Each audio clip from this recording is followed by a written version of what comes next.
মাননীয় ট্রাইব্যুনাল তার স্বীয় ডিসক্রিশনে উভয় আসামিকে মৃত্যুদণ্ডে দণ্ডিত করেছেন। একই সাথে আসামি মোহাম্মদ সোহেল রানাকে 5 লক্ষ টাকা জরিমানা এবং স্বপ্না খাতুনকে 2 লক্ষ টাকা জরিমানা প্রদানের আদেশ দিয়েছেন এবং সংশ্লিষ্ট এলাকার কালেক্টরগণ বা কালেক্টর, ডিস্ট্রিক্ট কালেক্টর এই জরিমানা আদায় করে ভিকটিম রামিসার বৈধ ওয়ারিসদের নিকট প্রদান করবেন সেই আদেশও দিয়েছেন। এবং আদালত তার ফাইন্ডিংসে ক্লিয়ারলি বলেছেন যে ডাক্তার তার সাক্ষ্যে অর্থাৎ অটোপসি রিপোর্ট যিনি দিয়েছেন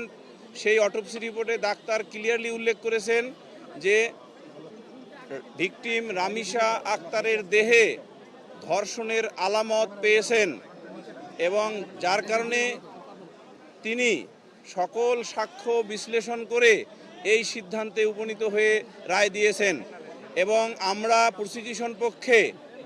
রায়ে সন্তুষ্ট এবং আমরা এই রায় এর ক্ষেত্রে ধন্যবাদ জানাই সদাশয় সরকারের মাননীয় প্রধানমন্ত্রী,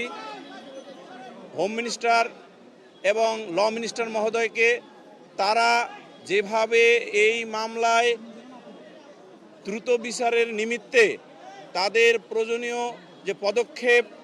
ছিল সেটা করেছেন জন্য আমরা রাষ্ট্রপক্ষে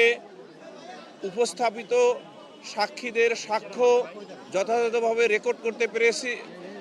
এবং এই রেকর্ড করার জন্য আমরা যে উপস্থাপন করেছি মাননীয় ট্রাইব্যুনাল তাহা রেকর্ড করে অতি দ্রুততম সময়ে আজকে রায় ঘোষণা করেছেন এবং এই রায়ে আবারও আমরা বলি আমরা প্রসিকিউশন পক্ষ সন্তুষ্ট।